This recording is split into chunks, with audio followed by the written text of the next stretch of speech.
आमच्या न्यूज चॅनलला लाईक करा, शेअर करा, सबस्क्राईब करा आणि बेल आयकॉनवर क्लिक करा. या गर्दीत एवढं काय विशेष आहे? अहो, एवढे सुंदर कपडे आणि एवढी मोठी सूट दुसरीकडे कुठे मिळणार, म्हणूनच मी इथे आले.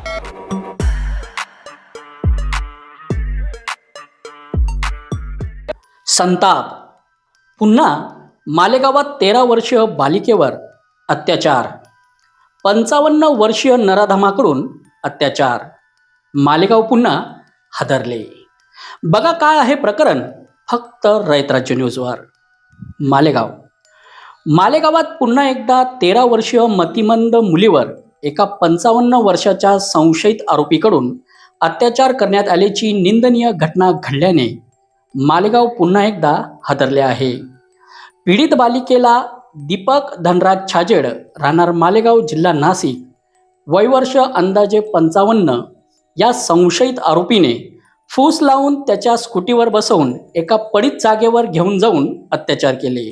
या प्रकरणी पोलीस ठाण्यात अत्याचार व पोस्को अंतर्गत गुन्हा दाखल करण्यात आला असून या संशयित आरोपीला पोलिसांनी अटक करून आज न्यायालयात हजर करण्यात आले आहे. आरोपीला 29 नोव्हेंबरपर्यंत पोलीस कोठडी सुनावण्यात आली आहे.